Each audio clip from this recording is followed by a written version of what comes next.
The Dirty 30, ladies and gentlemen. That's right. Furlough Friday. Yeah, and over the last 30 shows, we've had some pretty good clips, so we chose a few to bring to you. This first one is with legendary NFLer, at least to us anyway, Will Heller, giving us a little breakdown. Good stuff. I got a serious question, kind of going back to the whole retirement thing, because we were talking about this, and it's kind of the reason why kind of led to us kind of trying to get you on and invite you to do this, and we appreciate it. As you well know, as aviators, especially as pilots who are at the top of the food chain of the military, just ask us and we'll tell you that that's the truth and the fact. Ask anybody, as long as it's us. And so, and me personally right now, I'm kind of the oldest of the bunch. I think I retired and got out. And I remember leaving the base in the flight suit. We talked about this before on one of the other shows.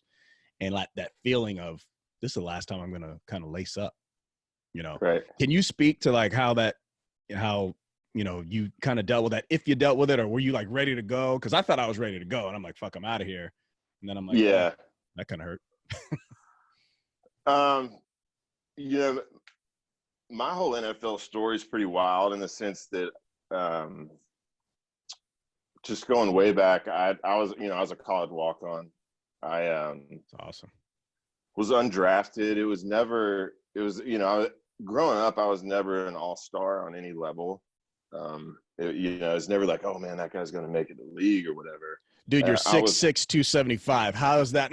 Right. Not always. That shit happened late, man. I was a real late bloomer. Like all through high school, I was short as hell. And just a hard worker and kind of grinded. Awesome. And just towards the end, I just shot up and had a few opportunities to play. I was getting like D2 offers and 1AA and stuff. But two of my buddies were going to Georgia Tech on scholarship. Hugh Riley, who was one of them, one of our good friends. I don't know if you met him down here. You? Yeah. So I was looking to go up north and play, and at the last second, something happened with school where they wanted someone else. So I decided to walk on at Georgia Tech and played there. Ended up earning a scholarship, and then the NFL thing was never on the map.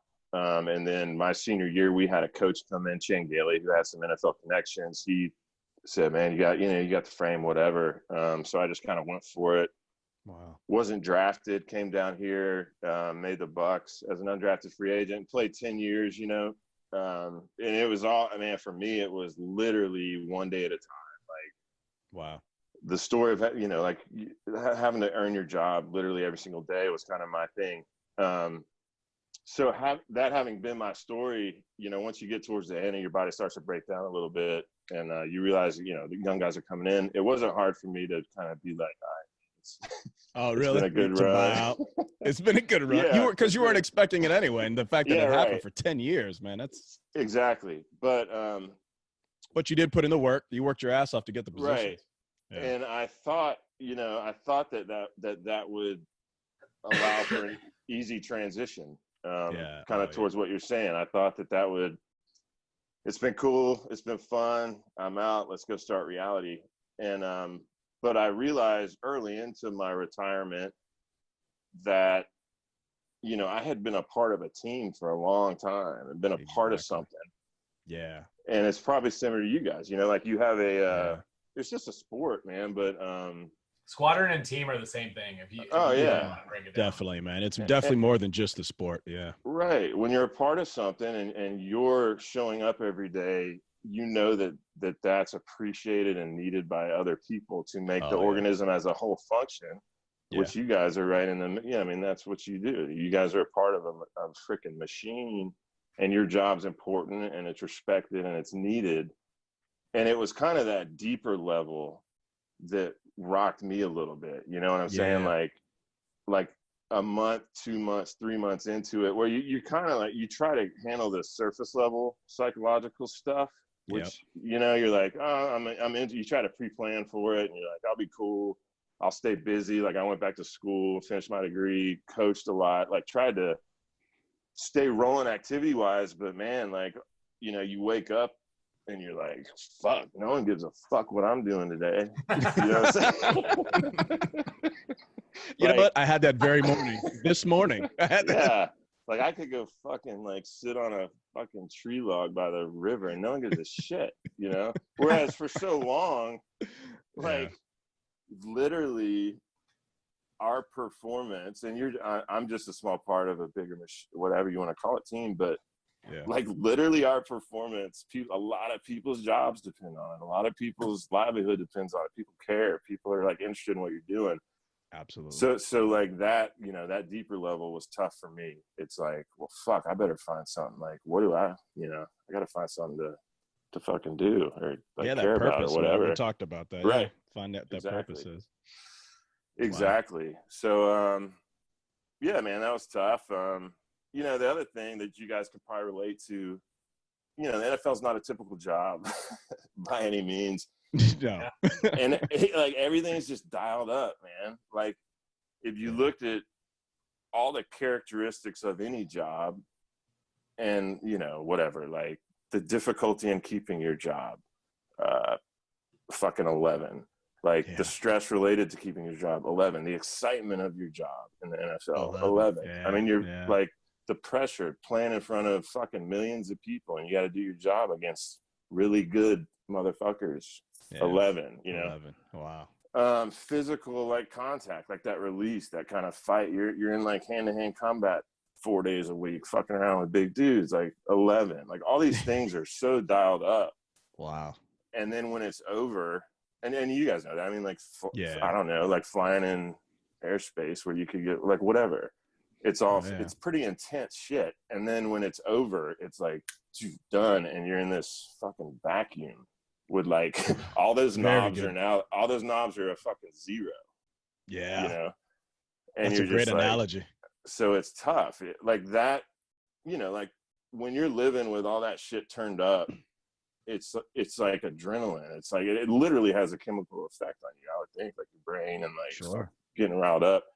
And then when all that stuff gets vacuumed out of you, you know, there's like you tend to diff, like wait, right? Like you're like, man, where's the excitement in my life? Like what is up? So it's hard to replace that too. It's hard to replace the exhilaration of you know, being an aviator and, you know, going to combat, flying combat missions or whatever, just flying. Mm-hmm. It's hard to replace that kind of thing. And then couple that with the camaraderie you have with your team or the people that you fly with. You know, I love these guys, Zach, and well, I don't like Zach, but stop. You know, I love redheads. Stop it. It's tough. You know, when you're with that team and you're out there getting shit done, you can walk away from the jet and you're proud of what you did. And I can only imagine. And then we're only dialed in probably around a 7. Yeah, but you're definitely 11. You know what I'm saying, man? Our dial only goes to 7. Man. But like the little shit, man. Like you guys put in a bunch of work, and then you go and whatever you do, you go home, you go out, you drink together, you connect. It creates a connection. There's an emotional connection with it. You know, like it's not like a day job where you're sitting in an office writing all day. Like you guys are going through some shit together. Yeah. But that's willing to bail each other out of jail the whole night. Yeah. or in jail together in Italy. Right. Northern Italy. Yeah, man. I don't know that story. That's a story. I was just looking at something, and it's like it says here that out of high school football players, only 1% of high school football players become Division I college football players, and only 1% of Division I college football players become NFL players. So you have like less than 1% of 1% chance of ever, if you ever played high school football, of ever touching an NFL field. So. And you played for 10 years.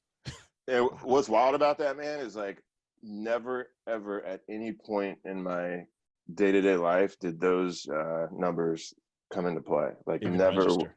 And a lot of that was just by circumstance. Yeah. I don't know. Like it's my life or my path through football was literally, like I said, just like one day at a time, because I had no other option. I think you just enjoyed it, and it was a path to, you know, like enjoyment of hanging with the guys. You like the camaraderie, and then I think you just, once you get into the mix with that, you just want to keep it going. And then I don't know, Will, can you speak to, like, as far as you're ending up at Jaw Tech, you were actually because you're a pretty smart guy. Like, did the engineering factor of that school come into effect as far as like you actually wanted to get a degree that counted versus just any old degree? Was that a factor at all? I don't know. You know, sorry, I got a battery warning. I wanted to go to a good school, and the plan was to use football to go to an Ivy League school. Oh, okay. And I mentioned earlier, I was on my way to Princeton, and at the last second, like a week before signing day, they called and they're like, "Hey, man," because I was bottom of the totem pole recruit, but I was like in the door, and they're like, "Hey, man, this kid just decommitted from like Harvard or some shit." They're like, "Sorry, like you're out." And so, like, from my list that I had left, if I wanted to play football and go to school, tech was I seek like challenge. I don't know that I was seeking engineering in particular, but sure, it was like, okay, you've got an opportunity to go to a really good school, and you can here's a challenge, like go fucking play with the big boys, you know. And that was my motivation. Like, as soon as that was over, I'm like, fuck it, I'm gonna go see what this is all about. And I wasn't extremely confident going in, but we came from a program, man, that was like, our foundation was just like hard motherfucking work. We were just tough little dudes who played a very disciplined. We ran the wishbone. You know, it's like Air Force. Yeah, wishbone. You were playing against all the military academies most years, right? So yeah, man. So we, like, me and those other two guys I mentioned, we came in that place, and like we kind of surprised ourselves because we were like busting our ass and getting recognized. Yeah. And at that point, I think all three of us were like, all right, we're going to be fine here. And it just worked out, and you guys had a good time. Did you ever get scholarship? Did you ever get scholarship while you were there? Yeah, I got, they gave me a scholarship after my freshman year. I ended up getting pulled up like halfway through, which again, at the time, man, I had no idea that was even a thing. Wow. Like, we just don't fuck around, man. We just like, we grind, we work, and like whatever else happens. I think, that's cool. There's a testament there, man. That's a testament to like, let the work lead you. Just do the work. Right. Do the work. These good things start happening for you, right? If you prepare yourself, 100%. All this stuff happens. And I think we can attest to that, being kind of looking at the Brandon, I got kind of a civilian man's parallel to this. Like, I tried to get in the Air Force Academy my senior year in high school, and I was going to go out there and play basketball. I had gone out the year before, and the coach said, "Yeah, we'd like to have you out here." Yeah. It comes down to it, and they offer me a prep school slot. I thought it was an insult. I didn't know that that's essentially how they redshirted people. Yeah, and you don't have any communication with the academy. There's zero. So they just send you a letter, and it says you've been accepted to the prep school. Yeah. And I literally told my dad, I was like, I'm not going to a fucking prep school. I'm ready to go to college. Yeah. So I turned down the offer. I go to Southern Illinois University because I didn't apply to any other colleges because I'm a dumbass. Yeah. And so my dad got me in his alma mater. I go to Southern Illinois, and I'm walking around campus one day, and some guy says, "Do you want a free hamburger?" Sure. So I walk in the back there. It's the ROTC unit. I never even heard of ROTC. Never even knew it existed. I walk in the back there, and there's all these people schmoozing these motherfuckers and this, that, and the other. And I'm like, "What are you guys talking about?" And I go, "This is Air Force, ROTC. You don't have to commit until your junior year." And I was like, "Oh, cool. I just tried to get to the Air Force Academy last year." And they're like, "Oh, really? Well, what are you studying?" And I was like, "Well, I'm studying mechanical engineering." And they're like, "Oh, really? You need to meet the commandant." 5 seconds later, I'm meeting the commandant. 1 day later, I'm in his office. 5 days later, I'm in classes. Jeez. And within a month, I have a full ride scholarship. Yeah. That's how it happens. He waited till he saw my grades. When I came back and I had like a 3.5 after my first semester with 21 credit hours. For some reason, I had this dumbest counselor ever. She signed me up for 21 because I had to add I had 17 credit hours, and then she added the 4 credit hours for OTC. And 21 credit hours my first semester. And that comment, Jesus. He goes, "Dude, if you can do 21 credit hours at a 3.5, he goes, I'll support your ass every semester until you graduate." Sound like he asked you out on a date. No, but like, that's what I'm saying is like, he's into Reddit. I like Reddit. Consider that a blessing, because you could have been stuck at the academy for 4 years. Yeah, dude. No. Can you imagine? I got to live a fraternity life. I had a great time in college. Oh yeah, absolutely. Everything was great. But what I'm saying, the parallel is like, I didn't even know what I was doing. I just put my head down and worked. And did the work. Yeah, you do the work. You follow these opportunities. I kind of literally fell into a scholarship. Not like Will. It was a little more defined, but like It was my I don't think Will fell into a scholarship. No. I'm just saying I fell into it. Okay. Will's was a little more defined. I think that's called blood, sweat, and tears, and broken bones. And yeah, right. And well, I mean, it goes back to that whole thing, man. It's put in the work, and good things will happen. Don't worry about the outcome. Don't worry about getting to exactly, because it may not happen. I think if there's any story to be gained or lesson to be gained from my story, and again for me it was accidental in a way, or it just it fell in line. But I think sometimes you can get too focused on, you need goals and you need to set goals, but sometimes you can be so transfixed on those goals and so worried about the future and maybe worried about the past, what you did fucking yesterday or a mistake you made or anything. Whereas your real focus needs to be just on making incremental steps daily, and don't get fucking lost on, don't get lost on shit you can't control. Control the things you can control, which is what the fuck's in front of you, like right. And between Russ and Tyler, sometimes pranks just go bad. When Crystal drinks, she typically likes just randomly FaceTime people. And she's on like Bumble and Hinge and stuff. Yeah. In these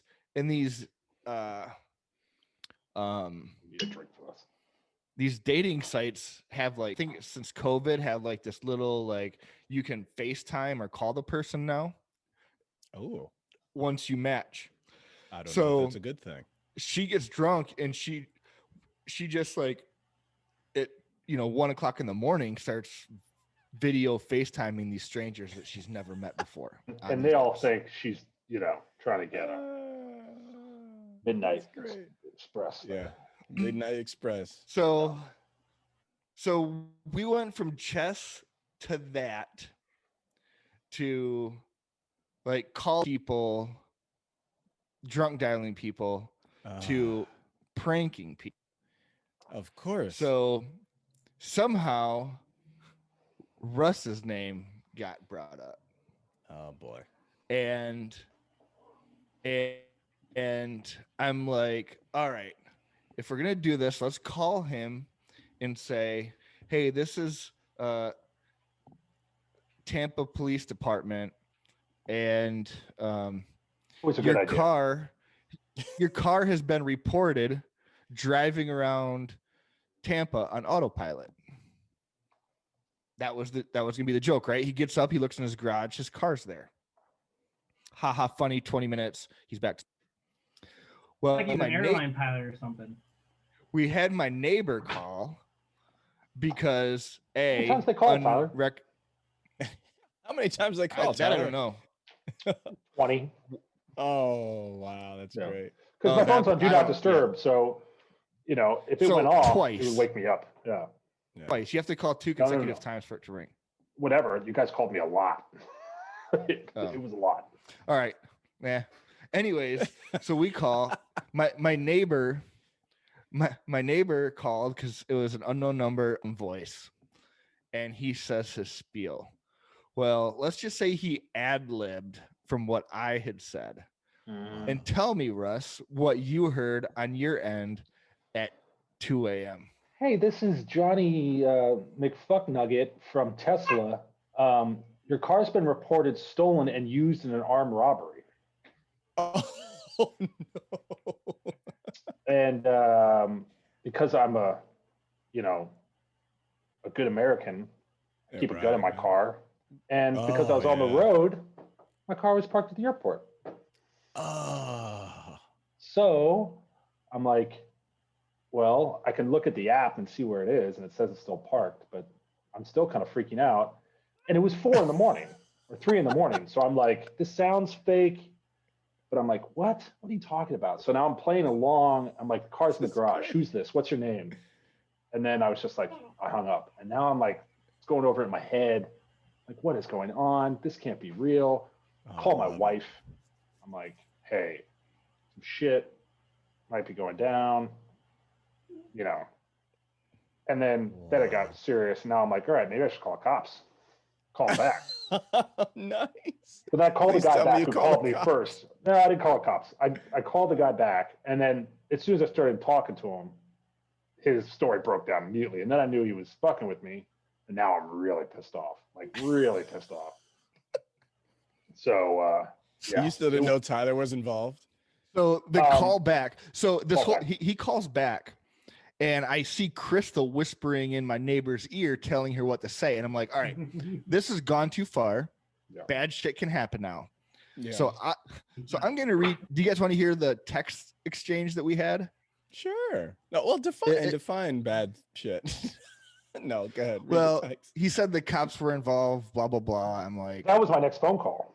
I was fucking pissed because I was going to hang up this phone call and report the phone call to cops. I was fucking pissed. So you would. Exactly 0400 Eastern Standard Time. I texted Russ because he was on the phone with my neighbor. I said, "It's me and Crystal. Don't report anything." He said, "What? Too late, you fucking morons." I called them after the first call. Whose phone is that? I said, "My neighbor's." He said, "They were on the phone with me when I just called you. That was fucking dumb." I was trying I said, I was pissed. Trying to get I back said, at him a little "Tell bit. him it's a haha joke." He I'm like goes, screaming at my phone right now. he's like, "Nothing funny about it." And I said, "It will be later." Here we are, Furlough Friday 26. Giggles. So he goes, It all comes full circle. He goes, "You woke up my wife and I at 3 a.m. in the morning. They told us my car was used in an armed crime. What part of this is?" I said, "I missed the crime part. We are sorry." He said, "Seriously, dude?" He told me my car was used in armed robbery. How do you have my home address? I thought it was he had my address. He's like, "Hey, are you at 450? You know, whatever." And I was like, Crystal referenced the recall. Who keeps the recall roster on? I don't know, dude. I thought it was a scam to see if I was home. I thought it was a scam to see if I was home for a break-in. Tampa PD was on their way to my house. Unbelievably stupid. And I said, "You spelled there wrong. You used the wrong there in that sentence." Yeah, I'm like. He goes, "Wait. So it's all Tyler's doing is just poking the bear in the cage." Did you just put and there, then he's THEIR? No, so he goes, "You put your fucking neighbor up to this?" And then my next text was there spelled correctly. And he goes, "Get fucked, you piece of shit. I should give Tampa PD your number too." I said, "I'm sorry, bro, we fucked up." He goes, "You start throwing around armed robbery shit, he can't be surprised when the police get involved." He said, "I can't turn that off, dude. He will probably be getting a phone call." I said, "I understand that." He was ad-libbing and didn't understand the consequences. Gone bad. "Tell your wife we're sorry. I'm a child." Oh yeah, she was happy about He goes, "Dude, I'm literally crying." He goes, "If your neighbor sends a video of himself cutting his finger off, I'll call it even. Otherwise, eat shit and die." He spelled die incorrectly 3 times. And so I was like, and then I said, "You spelled die wrong twice." And I was like, "You want to call me and yell at me? I'm available." And then that was it. Radio silence. All right, and in this one, BMAC has a little issue with his son's high school and the flag, the red, white, and blue. I don't know where we're going, ladies and gentlemen, but take a listen. We need to lead this off with why you're here, BMAC, and especially today. Oh boy. Can you talk about what happened at your son's high school this week? Oh, this is what got you fired up. This is what got you wanting to get on the show. Yeah, no American flags there on the vehicles in the student parking lot. And, I read your text. Is that any likeness at all, or just like the ones that stick out the window? No, yes, ones that stick out the window. Okay. So no flying flags. So they can't, force to remove stickers or decals at this point. I wouldn't doubt if that comes next. But so wait. Let's be clear here. They are restricted from flying the American flag, the red, white, and blue, on their vehicles at school. There you go. And look, hey, I agree, and I'll say it first, man. You shouldn't have political displays of political sides out there in your vehicle either. Certainly at a high school, too much drama with that. right now or ever years past. Sure. But certainly, man, the American flag's given us this opportunity to sit down here and do this thing tonight. You know what I mean? Oh, without question. And protects us times 10. But I Did don't you get it. I think the world's did you gone reach crazy. out? Did you reach out to the principal and find out why? I went above that already. Yeah. And Yeah. You went to the board, huh? Yeah. Why not? Yeah. It's not going to win. It's going to be a legal battle before it's over, right? So is this like one man's? What's the crux of it? No. Is it a safety thing, or is it a? Is it really trying to? Is it a free speech thing? No, the last I had heard from a bird on the side was it was, quote, it incites violence.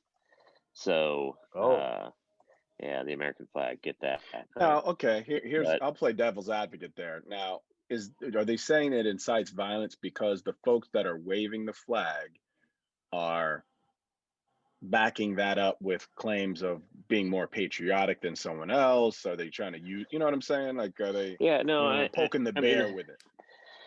I totally get that. And I certainly try to put my wear the other shoe, so to speak. But, man, I mean, if anything right now, that's the one thing we all need to stand under. You know, you can have your Biden flag, your Trump flag, your rainbow flag, your BLM flag, whatever, your Catholic flag, whatever religion you fall under. But at the end of the day, we still got to come back to the American flag, right? All of those are free underneath only one flag.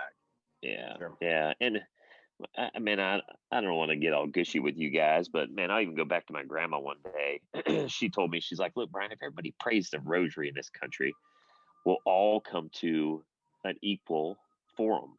You know what I mean? And she was right, but it wasn't the rosary she was talking about. I mean, it could just as well be we all come under the American flag, exist under the flag. And and grandma would roll over if she heard me say this now, but I think that flag sits even above God or Jesus Christ for that matter, because I wouldn't know either of those guys if that flag didn't exist, right? Wow. So that's deep, I man. mean, well, I mean, not to go deeper, but I mean, that is what it is. So I couldn't sleep last night getting. Did you hear how I found this out? I got to tell you, I found it out. My boy's changing oil in his truck, and I went out there and I found a flag rolled up on a 5-foot pole in the back of his truck, and I said, Jacob, what are you doing with this? He's like, well, Dad, I'm pretty upset with the school right now, and his intent was, to go there and stand out there Thursday, Friday afternoon and wave his flag before or after school. It's the American flag. It's not the Confederate flag, for Christ's sake. You know what I mean? Yeah. And I don't get it. He didn't want to show me because he knew I'd be upset. Of course, I lost my mind, but here we are. And yes, kids were pulled out of school. Kids, I call them kids, sure, the students, young adults, whatever they are. And they were asked to remove the stars and stripes from their vehicles. So, yeah, there you go. Wow. Yeah. That's the story. The four of us here have fought under that flag, for that flag, with that flag. Use any word you want there. So to hear something like that, obviously it affects us differently. For anybody that's a warfighter out there that has gone through any lengths of warfare over the last 20 years in our era, right? And then of course the veterans before us. That's a big one. Anyone that was alive for 9/11. Can you imagine 20 years ago being chastised for flying the flag? Because you couldn't swing a dead cat without finding a flag flying somewhere those months right after 9/11. And we're coming up on 20 years after that. Maybe it's a sign of the times that, we are living in a relative peace internationally, that our flag doesn't really, bring us together for some kind of international war. And it's become a domestic issue now. I don't know. Do we count ourselves fortunate for that, or are we living in a vacuum because we're so used to being on some foreign soil fighting some foreign enemy that we don't know how to get along with each other anymore?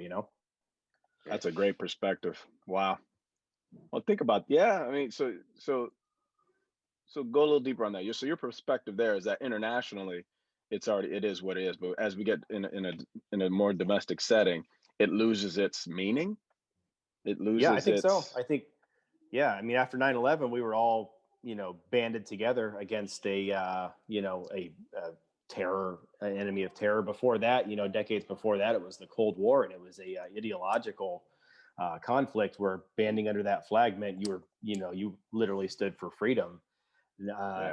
We won that war. We are, we're coming out ahead on the war on terror. So now the flag's taking on a completely different meaning back home, and it is like BMAC, like his anecdote points out, it's dividing us because some people are interpreting it differently, and those that were around for all those events, and I think that is probably at the crux of a lot of this. You see someone burning the flag, kneeling in front of the flag, throwing the flag on the ground. It's hard to separate your feelings from those past, events that you lived through, and to respect the statement that's being made in a moment. But, we all kind of have to try to do that too. Wow. What do you think, Tyler? It's just weird seeing the one symbol that's supposed to unite us being used to divide us. I honestly, I think if you let this thing play out, though, unity wins in the long run. But I think it's a long game, and I don't know what it looks like, but I think there's enough people out there,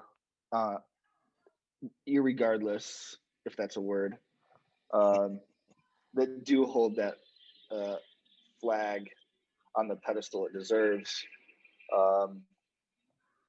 regardless of political affiliation. I think it's a small fringe group, and I don't think that they have the leverage there to win that battle over a long term. But it's going to go through the media Frenzy. Meat grinder. The meat grinder. Well, it's kind of like what I mentioned last week, and we were talking about at the end of the day, at the end of it. Well, in this clip, Zach opens up a little bit about mental health, and more specifically during this time. There's a lot going on in the world, and even more specific than that, men's mental health. He kind of dives in a little bit, and we all agree. Take a listen. I wanted to ask, and I'm sorry Brandon dropped off, but I got to admit, man, I got a taste of the sweetness. Last summer I got to fly the international Europe stuff and some international stuff, other places, Hawaii and all that. And I'm having withdrawal. I'm sitting at home. I got a newborn at home. I got a 5-year-old and I got a dog that's 1-year-old, and I'm at home all the time, and we don't have daycare, and I'm in charge of all of these people. And it's I don't want to play the game where I'm not responsible and I'm not a good parent, and I'm trying my hardest, but I'm an outdoor cat. I should be out sniffing the scents in the neighborhood and finding out what's going on, and this shit where I'm just stuck in the house and I can't go to all these places with the kids where, I like to teach my kids, but I can't take them places because everything's shut down. And it's pretty heavy, man. I told JoJo today, I was I'm not doing that great. Well, you can't go on the internet because the internet's freaking nuts right now. You mean all the nice things people are saying to each other? No, I mean, all right, this guy can't have a comment, and I shouldn't because I didn't grow up around it and I don't have any issues that deal with that or a history with it. So my 2 cents don't count, and I don't want to give it. And then, everybody's talking about it. There's no sports to freaking disappear to. Yeah. And same boat, man. And I got a kid that's drooling on my shoulder and throwing up, and then the dog's bite me because he's got to go out and piss, and then the kid needs picked up from school. And how are you doing? The same boat. Shannon and I she had to come to Jesus with me. She was like, dude, I don't like you right now. There was a couple day period where She's like, you're real short. I got real frustrated with everything that we were doing. Like Kiddo and I were out working on something, and I didn't snap at her, but I was definitely not father of the year material, if that's what you're going after. But yeah, man, I'm the same way. And it's not just me, it's her dealing with the fact that I'm always around. She's never dealt with that before. Hey, Brandon, we're talking about like your mental capacity to be in this new world that we're in, as far as like you used to be out flying the line, not you specifically because you sat every day on reserve and didn't do S, but like for me, like I'll admit, like I'm kind of a little depressed. Like it's. Yeah, it could get to you. The only saving grace for me is that I was always doing something else. I always want to be in a position of fuck you. So. But I have that. I got rental properties. I got military duty. I got all. But like rental properties, though, like you let it sit. The military thing is so like. But that's why we talk about getting into our passions and getting into what we're good at. We are getting into that and understanding what that is, and it's a perfect opportunity now to really dig into finding out what your passions are, finding out what your talents are, mixing that shit up, and then go finding something out in the world that could use your expertise. Rental properties is not it. I know I've talked to guys that are doing that business too, because you buy them, then you let it sit. Unless you're doing some big commercial deal that incorporates a lot of business and a lot of all that, acumen, sure. I know, Brandon, but I mean, I'm talking about the general man. I'm talking about like, we're talking to our brothers out there, and not everybody is, Well, that's the thing. That's what I'm saying. You got to find that. You got to find that thing. If you're feeling that way, the reasons why you're feeling that way is typically because of not having that peace inside, or not even peace. What's the term? It's not even happiness. You're looking for a purpose, motivation, something. Yeah. Well, yeah. To. Yeah. What's the purpose? What are you trying to accomplish in life? You're not just trying to be a pilot, are you? Fuck. I'm already a great pilot, better than you three fucks. That's true. Well, debatable. We're all better than Tyler, so that doesn't matter. Brandon, how many hours did you actually operate an airplane last year? At the airline? Either one. Dude. Where else do you fly? Maybe less than. I could look it up, but you know what? I'll look it up. No, do you even know how to? Okay. Do you even know how to look it? You don't know how to look it up. He doesn't know how to look it up. Talk amongst yourselves. So, Zach, I wanted to jump in on something you were talking about, because I think it's super. This is like probably to me the most important part of the whole conversation. So, being a guy who had, I guess, a small business, and then kind of doing some other stuff on the side. And then just like I had, projects around the house, whatever. But I will tell you what, all of us, I think, and this is a real representative group of the bigger picture with these folks, military guys, all of us, I think, got through the first 2 months of this in the beginning fairly easily, because it was like a deployment. In my opinion, I felt like I was deployed. Same thing every day. It just, my family was there, and I could drink as much as I wanted to drink. And I had my home gym and all that stuff, so I was good. Were you drinking the same thing you're drinking tonight?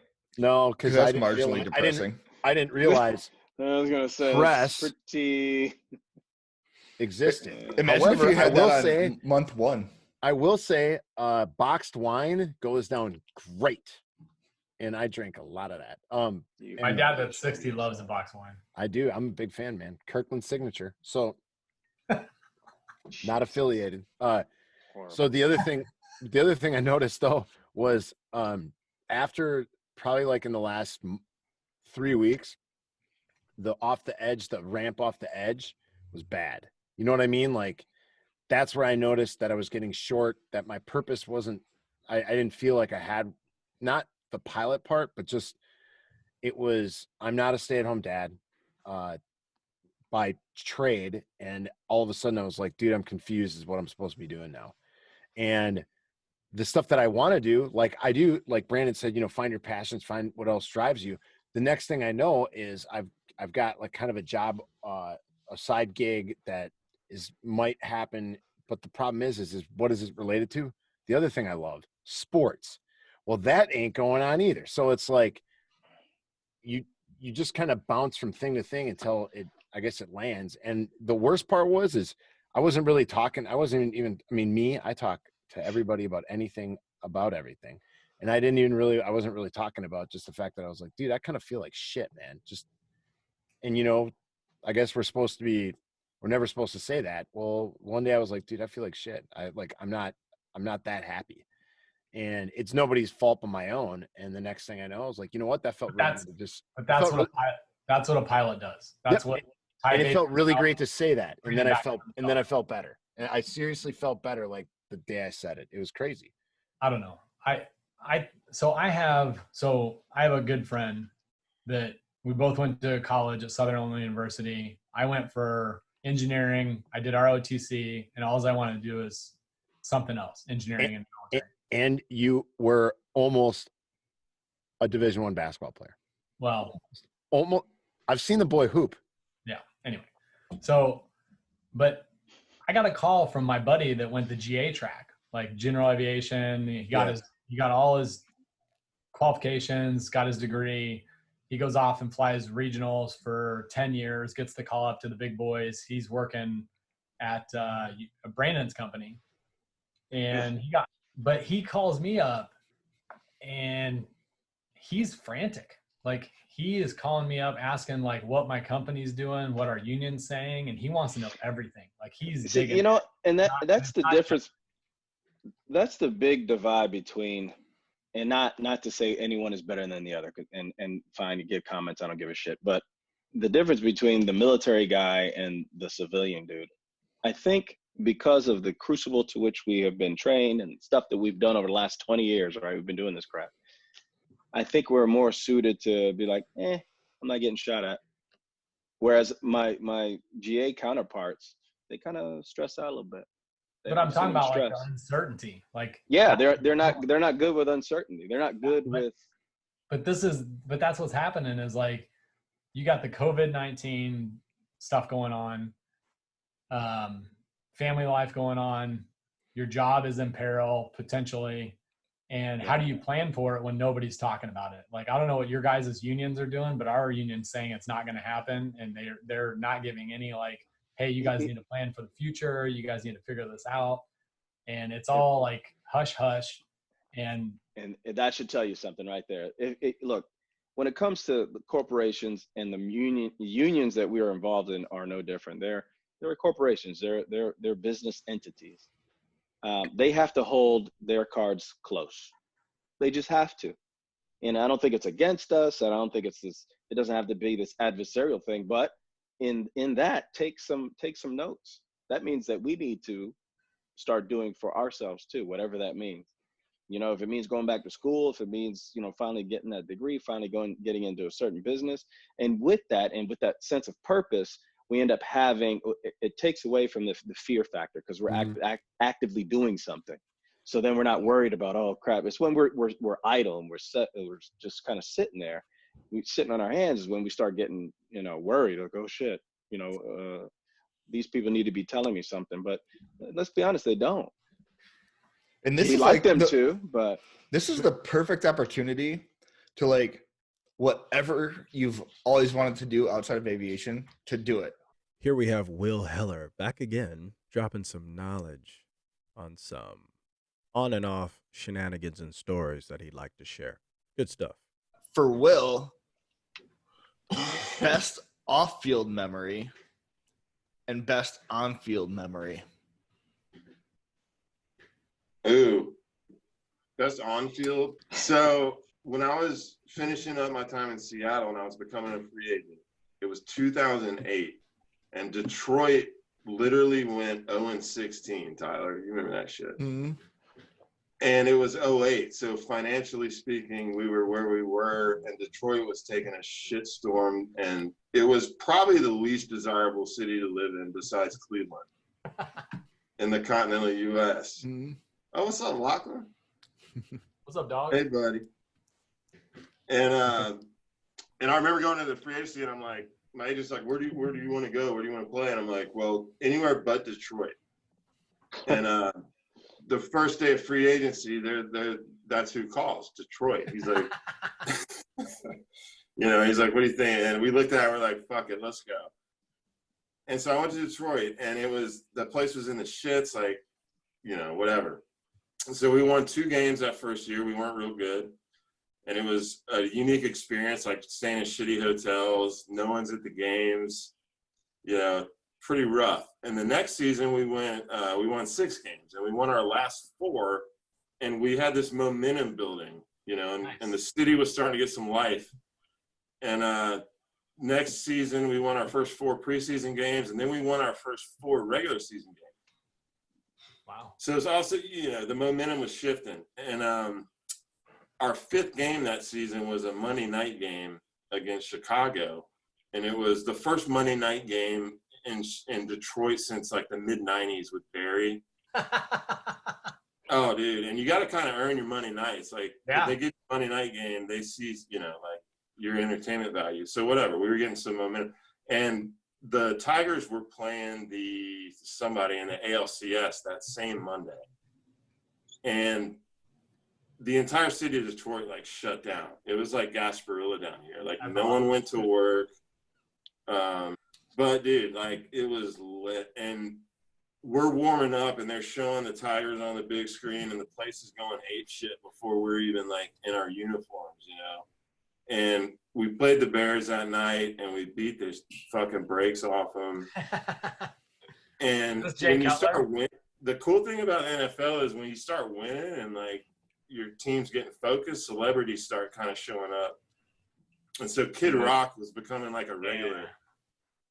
And when we won that night, and we went back in the locker room, man, and like Kid Rock was in there, and he brought like Run DMC and Eminem was in there, and they're like standing on tables in the middle of the locker room, dancing and like singing their own songs. Jesus.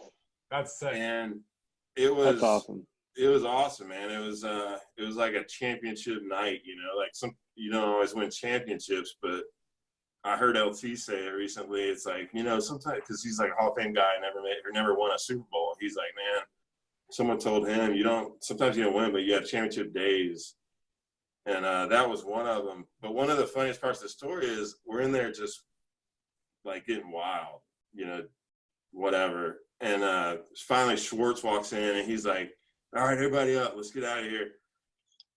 And he's like, Kid Rock, break down the team, It's like Schwartz says his bit, and he's like, Kid, break the team down. And Kid Rock jumps in there in the middle of the huddle. He has like a whiskey drink and a plastic cup and a cigar. And he's like, yo, break it down. What's up? He's like, y'all did good tonight, man. Y'all did good. But look at this. On 3rd downs, when y'all are playing cover 2, we need more pressure out of our corners. Like, we got to get something on those receivers because they're coming inside. We're all sitting here with our fucking hand in, like, look at each other, like, That's amazing. Like, get the fuck out of here, Kid Rock. You're expecting him to just get in the middle and go, ball with the ball to make it. Oh, dude. That was the scene leading up to that. But, man, that was, like, one of those moments, man, because that was 3 years in the making. And, we've all been there in life where you come to these crossroads and you're like, fuck it. No. So can we talk about your high value targets that you've gotten in the past or attempted to get in the past even? It's pretty classified. Okay. Are these, we got to have some stories. I know there's some NFL stories out there that you can tell. You can keep people's wives and girlfriends and mistresses and shit out of it, but there's got to be something you can tell. Actually, Tyler brings up a pretty good one. We were going into a bye week, so we had a couple nights off, and who were you playing for at this time? This is up in Detroit. Oh, I love Detroit. So the D. So I met up with teammate. We were hanging out, having some beers, and then another member of the staff met up with us. And I just get antsy, man. Like towards the end of the night, like I need some action, And I'm like, let's hit a high-profile target, Oh shit. Oh boy. And my buddy who we were with, he's like, we're brainstorming. We usually invent the high-profile target, like Tyler in my world's a high-profile target. Yeah, clearly. And he's like, well, so-and-so, who was the head coach of Michigan at the time, he's like, he lives right down the street from me. And hey, we'll give the time frame. When did the time frame is 2009 to 2000? Time frame's irrelevant. Yeah, it was somewhere between 81 and 2020. in the present day. And so, man, we went full tilt. We hit up. I mean, you know the routine, Tyler. You had. Well, what's the grocery store up there, like the Walmart, but up in Kroger's? Michigan? No, it's in Michigan. There was one on the corner of my house. You know what I'm talking about. Yeah. But we hit that up and got our supplies, man. We hit it hard. We got after it. The house was under construction, so we had access to the whole place. We're in like bulldozers, firing them up. Are you serious? Yeah, true. That's story, fucking awesome. I would have loved to have read the Detroit Free Press had you guys gotten caught. Yeah. Oh my god. Well, we had to bail the next morning, or I came back here. It was a bye week, so everyone kind of flies home. And so it's one of those things you get home, man, and you're like, oh, that's gonna hurt. That store has us on camera buying like 800 rolls, whatever it was. But anyway. And that's what this podcast is all about, man. It's about guys kind of reliving their youth and talking about stuff like that. And so to give you some insight, around the campfire. To give you some insight on the premeditation that went into your situation. Yep. We were at Dead Bob's 2. Okay. Bars closing early due to COVID-19. Right. And we were brainstorming high-profile targets, and you're the highest-profile individual we know. Only friend on Wikipedia, anyway. So, randomly, one of the dudes that you don't know, you were TP'd by a stranger as well. He had showed up and had previously purchased a 12-pack of toilet paper. But 12 rolls isn't going to do enough. So we did a drive-by 7-Eleven, and this is in the midst of the toilet paper shortage at the beginning of COVID-19. Oh my God. And I stroll up, and they have this like end cap full of singles, and I just start shoveling them into my arms. I go up and I flop them down on the counter, and she starts scanning, and I'm like, I need a 12-pack of White Claw and that pizza that had been sitting there for like 4 hours. So we roll out. We're in our buddy's car, killing this shitty pizza on the way to your house, drinking White Claws. Tyler, we have all these singles. Point of information: is this the Gandy 7-Eleven or is this the Southdale Mabry 7-Eleven? This is Euclid and Dale Mabry 7-Eleven. Oh, wow. Okay. Yeah, that's deep in the hood. Yeah, that's on the perimeter. Yeah. So, anyways, we rolled up. We left your house, and we drive by Barefoot Billy's, and they're open. It's like 1:47. Of course they are. We roll in, and we were there till 5 a.m. Oh God! Of course you were. So much fun. It was a great night. So probably about the time you started cleaning up your toilet paper, we were still drinking. Yeah, we had an HOA meeting that night. I think as well. You did not. Yeah. Are you kidding me? Oh, that is amazing. Yeah, it was awesome. So how did that go? Oh my God. Were you embarrassed of us? Like, I wasn't there. I think I did. You bowed out. Gracefully bowed out. I got 2 kids under 3. I can't do all that. You're not gonna. What are they, crazy? Come on. Yeah, let me know. Were you confronted by your neighbors at all? There's some hairy eyeballs. Tyler, he's taller than you. He's 6'6". I don't mean confronted as in like. It's just funny. Like, as a matter of fact, I like the fact that we're on this forum because this is about the only time we're going to be the same height. Yeah, nobody can see your booster seat. Exactly, except for me. I'm not that comfortable. Yeah, it's funny, man. It's just I live on a 1-street cul-de-sac, and the average age is probably 50 plus. They're not used to that. You know what I mean? Like, he doesn't have any high school kids. Yeah. So they were targeting him. Exactly. I had no alibi. Like nothing. Just took your neighbors. Yeah, Bob, that's me. Sorry, guys. Just took one right to the face. Yeah. But, great. It's I was telling him that's how we show respect in our inner circle. Exactly. It's a sign of respect. In this clip, the meeting of the minds to figure out which art is the most martial. Of course, Brazilian Jiu-Jitsu can't be in the conversation because there's no contest. You be the judge. Messina, you could probably attest to this. When it comes to martial arts, especially grappling arts, it's all about mat time. It's all about time on the mat. If you have more time on the mat, you're just going to be better. You know, yeah, you know, if you have more time kicking, your kicks are going to be better. And that's what it came down to. It's just an experience thing. Have you and Messina ever sparred? Nah, it's different. It's different. It'll be a different thing. He's kicking and punching, and I'm grappling. So I would win. You know what we need to do? That's why I won't do it, because I would love to see. We don't need to do it, Tyler. A squadron party. People have been trying to do winner this for takes 12 all. years. They have been trying to do that. You two and Johnny Pullen. Oh, See, now that's another thing people want to talk about. See, anybody who decides to challenge Johnny is just plain stupid. Dude, I've rolled with Johnny. Not pleasant. No. Not pleasant. You know, so JP is 54, maybe. Probably. Is he that old?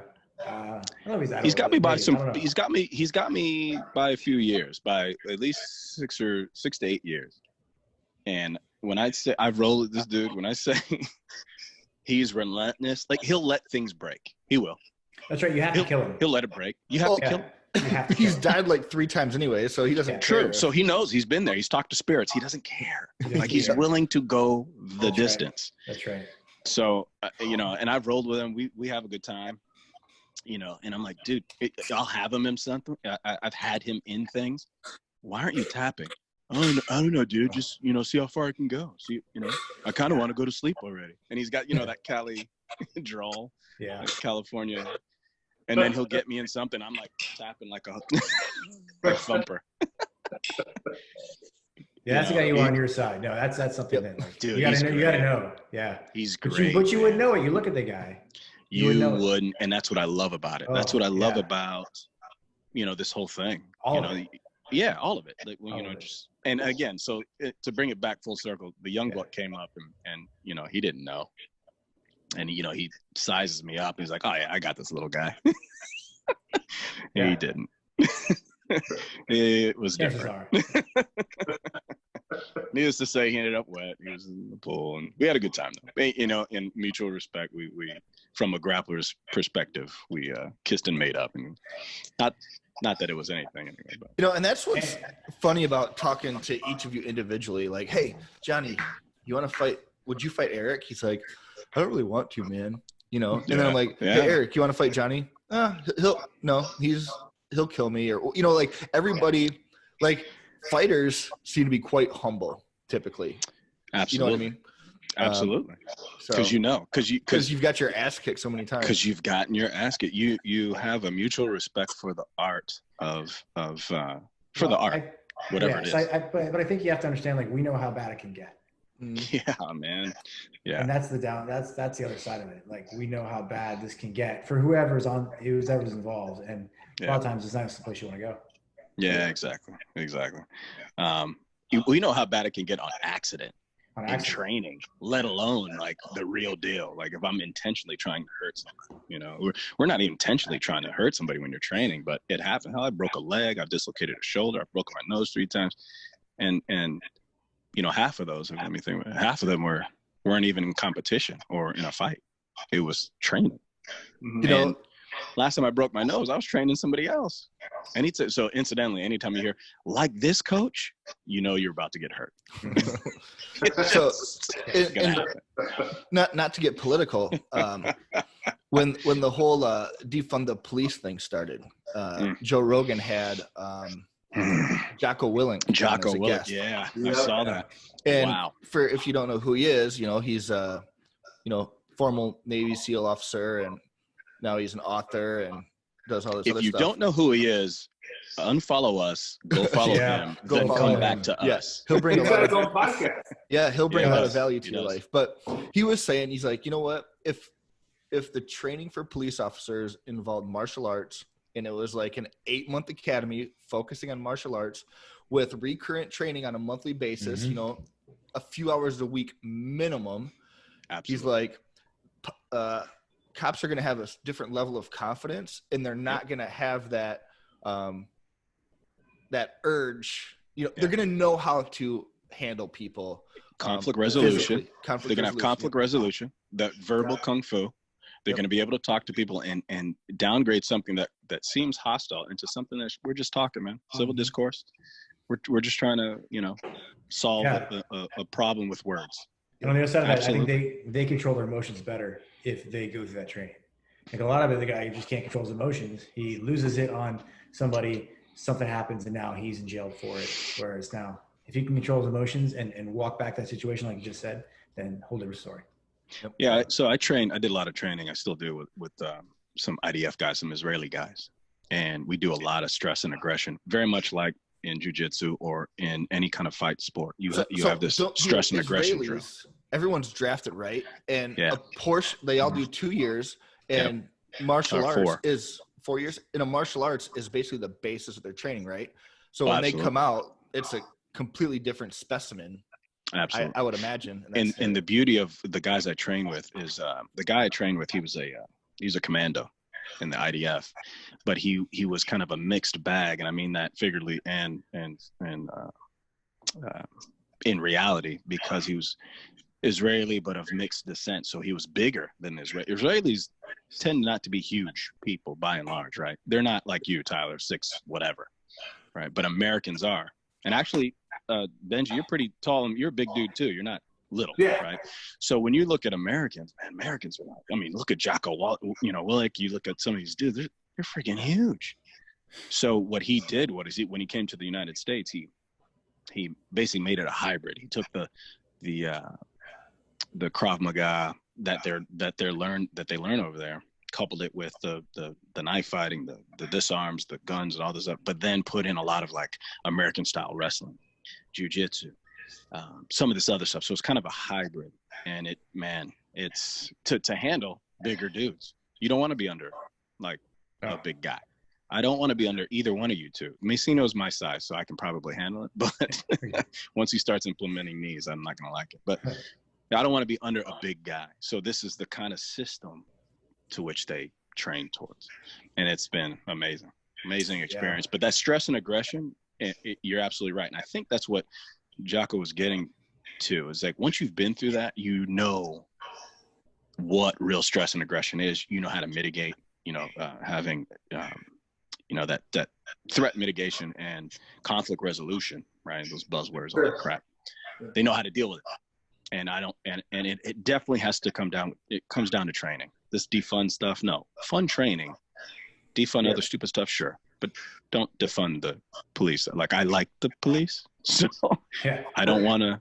So now you say defund the police. Now I got to fund my armory even more. Like, that's a lot of money. So here's a good one. So Adam, Medina, Tyler, and I want to discuss social grace. Good luck with that one. Social graces, Adam. What's yours? So there's a bunch of little ones. Several. Yeah, but I mean, whatever. They're like, they don't really piss me off or anything. I just find they don't have minor nuisance. But I would say, to get into the more current state of affairs, and also that is something that affected me with TPN probably more than anything else. Nice plug. Is the fact that with social media, and I think honestly, and I can only say I've seen this in the last 2 years. Really. Fucking spit it out. Maybe 3 years. No, I'm not going to. Here's the problem. I'm you not giving him know so what much annoys he's got me? to edit People that out. take 2 minutes to tell a 20-second story. It's not a 20-second story, though. The problem is if I just say what I'm going to say, it makes no sense. All right, go. Keep going with your story. So I've only seen it in the last 2 or 3 years. I haven't. What I'm doing? I'm doing my taxes. What? Yeah. Sorry. All right. No, forget it. Social graces. People don't let people finish. There you go. Well played, sir. All right, Adam, go finish your story. Well, in the last 2 or 3 years on social media, what I've seen being in the admin role and running that kind of thing is it wasn't like this before, but it's like this now. Is people are very much protective of their opinion, more so than they ever were. So, for instance, let's say we go out to the bar. Brandon has a statement that I don't care for. We get in a little bit of a discussion. Maybe it gets heated, but it doesn't go any further than that. The next day, it's like, what's up, bro? And that's the end of it. Social media, that's kind of how it was 2, 3, 4 years ago. It ain't like that now. And people will, honestly, somebody will post something in TPN. We take it down because it goes political diatribe. We don't want that in there. It's stupid. It's not good. It makes no sense to be in that platform. And then we get messages repeatedly from people going, why did you take my post down? That was a really like poignant thought or something like that. And I'm like, well, yeah, for you, it was a poignant thought. But then when you write it, people, all they're going to do is litter it with this vitriol that has no place there. And then we got to, okay, it's gone. And the thing is instead of people going, oh, I understand what you're saying, they're pissed that they've been silenced. And I'm like, no, you're not silenced. You have that right everywhere else. Go use it. You just don't have that right here. Like everybody thinks their rights extend everywhere. And it's like, no, you can't go to a movie theater and yell fire. That's why the airlines are taking guys out of positions because you can't do that stuff. And I'm not saying it's right. I'm not saying right or wrong. I'm just saying that is true. You don't, there's certain clubs that you can't join and just do. You can't go to certain golf facilities and wear whatever you want. That's the way they operate. If you don't like it, you don't belong there. That's the idea. Whoa. What do you mean belong? Wait, man, you're starting to get personal. Yeah, am I? Well, I don't know. If it says collared shirt required and you don't wear a collared shirt and they ask you to leave, what's wrong with that? That's private. So it's a private organization. It's a private club. Yeah, you can do that. Just like your thing is a private. Yeah, you want to be there, that's fine. Play by the rules. I get it. There are it's not discriminatory in who we want in, except that you should be a pilot or you should be wanting to be a pilot. What is upsetting is that the fact that these people have realized, and it goes across the board. And I mean, even I know I've been like that. And I just said, you know what? I'm not going to play that game anymore. My opinion is no more important than anybody else's opinion. But since the dawn of social media influencers, it seems like everybody thinks that they're the next big thing. And their opinion is going to get them there, or it's going to change somebody else's thought process. Dude, it's not going to change anybody's thought process. The only way you're ever going to get somebody to listen is to sit down and have a long form conversation with them over your type of beverage. And you know what? They're probably not going to change the way they think at the end, but maybe they might be slightly enlightened or informed. If you think of it that way, that'll change it. And if they're that much, I think you did your job in having a little civil discourse. You're not going to change anybody's mind. If you at least give them something to ponder. And if they use what you use in a conversation later on, even though they may not agree, like, hey, I got a buddy that said this thing about what I believe in, and they're going to use that because it's more information that they can use in another conversation. Then at least I think you struck something. But you're not changing people's minds. Like that's what this whole thing is. We're like such a farce sometimes. So I think what are we doing? That's the whole problem with that. And I guess maybe it's a little different role that I have. Wait, Dan, did he answer the question? No, not really, but it's okay. He just danced around. Get what you're saying. I guess to sum it up, it'd be the use of social media and thinking that you're going to change the world with your word or your opinion, and that is not social grace. It's the opposite of that. Like you're not going to change the world by typing a. Do you know what you're gonna update on your Instagram or what? Well, I don't even affect a lot of people. Yeah, you're not going to change somebody's mind in a Facebook thread. No, or a Twitter post. Right. But you are going to affect them.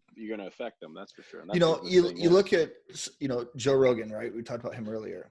He has a 3-hour platform and he brings people on from all sides of the political spectrum and they have a 3-hour conversation, which honestly, like listening to something like that, makes me think more than watching a 2-minute clip from Fox News or CNN. Oh, yeah. Right? No, Like, for sure, dude. that 2 minutes, they're just trying to get their point across. It's basically a Facebook feed, right? Like quick hitters, this is my talking point.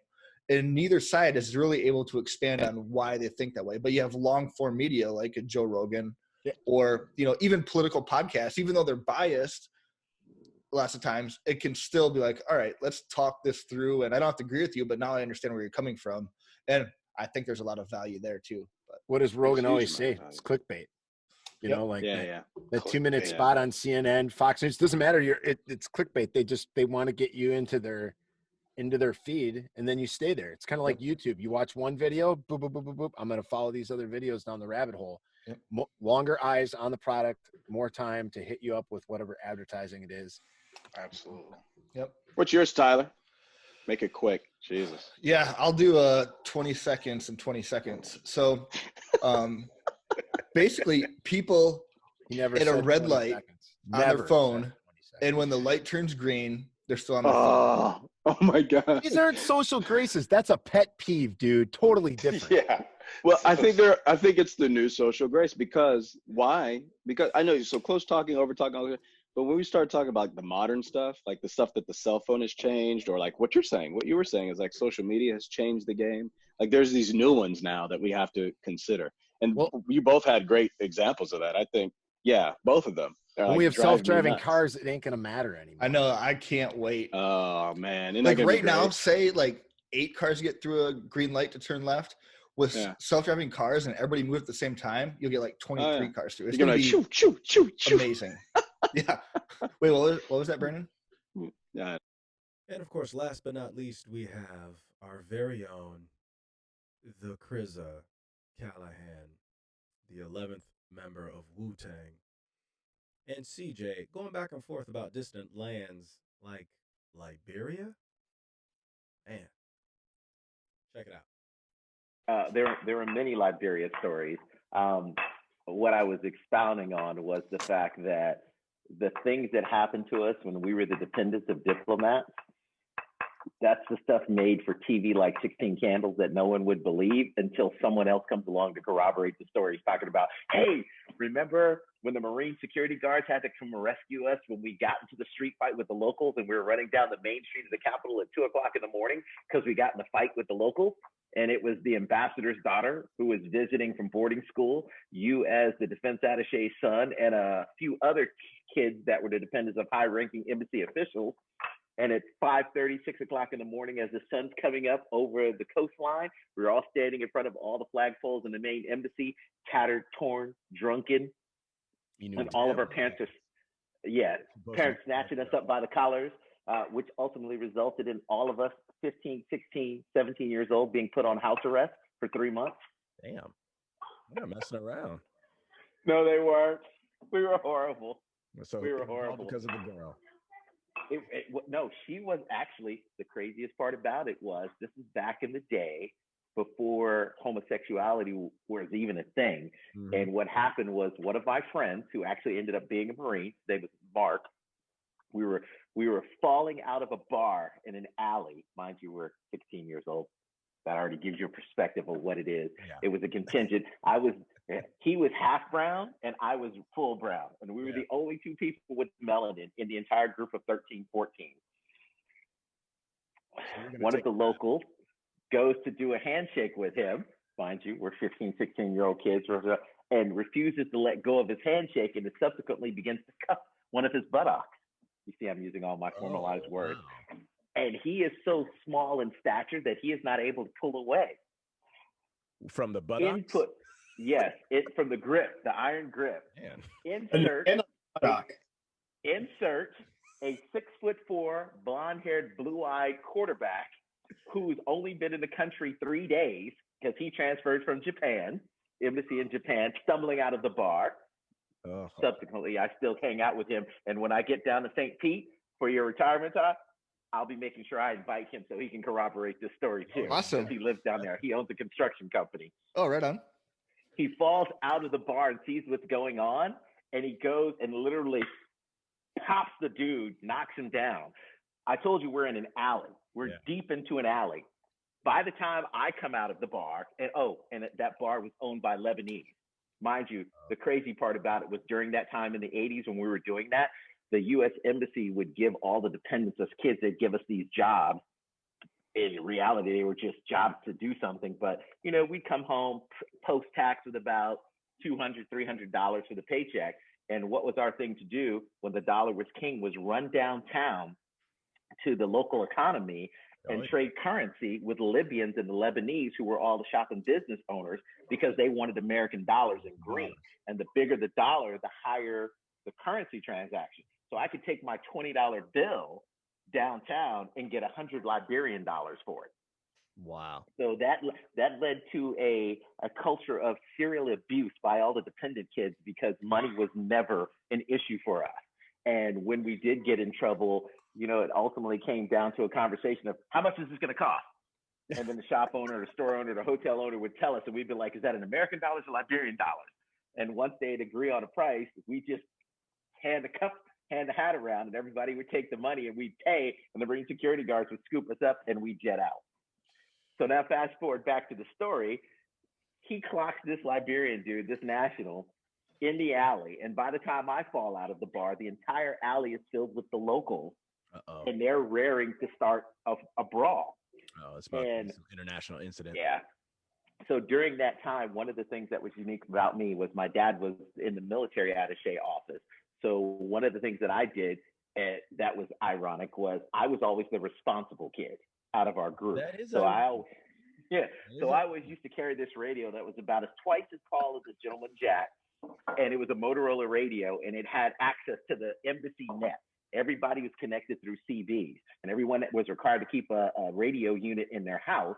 And each one of the people from each one of them had a call sign to go along, and each subsequent dependent had a designation with it. So I was Eagle 5 Bravo. My mom was Eagle 5 Alpha. My dad was Eagle 5. There were many a times that you heard on the net in the late hours of the night during the weekends in Liberia. Eagle 5, Eagle's Nest, Eagle's Nest, Eagle 5 Bravo. We'll talk about that. Yes, as they had to come get us home. But this incident in particular was hilarious because we were also one of the people in our contingent was not an American. He was Lebanese, private industry over there. And as this whole thing is going, I'm literally trying to shuffle our group out of the alley into the awaiting SUVs. As I'm telling everybody to shut up and get them into the trucks and stuff like that. And I'm about to step in like Mel Gibson in We Were Soldiers, being the last person to step off the battlefield. I hear this, hey, you, slave to the white man. Oh.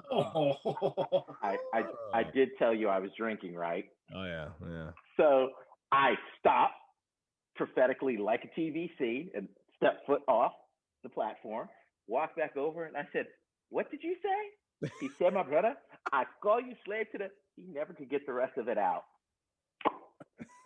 Slow motion. Oh, man. At which point reality hits me. I'm in a mob. Yeah, you crazy, man. They cutting off limbs over there. You're nuts. Shit. Yes. So I rush back to the truck and hop in, we can't go anywhere because now the mob is rocking the SUVs back and forth. And the drivers that are third country nationals are telling us the only way we're getting out of this is to get out of the trucks and run for our lives. Wow. So we subsequently began to jump out the truck and we're running. So how big's the crowd outside? I would say probably 80, 90, possibly 100. Holy man, they come out the woodwork. It came out the woodwork. And so the crazy part about in Monrovia, Liberia, most of the embassies were on the top of this hill, one of the highest peaks in the country called Mamba Point. So the American embassy, the British embassy, the French embassy, all of the German embassy were all on this hill. So we're literally running down the main street of the Capitol, 2 o'clock in the morning, trying to run uphill with a mob behind us chasing us, to include local militia. And I'm on the big ass radio like this, streaming. He goes, "That's." And there you have it, ladies and gentlemen. The Dirty 30, a culmination of 30 episodes of Furlough Friday, brought to you by me. Hope you enjoyed. We'll see you soon. Let's be safe out there.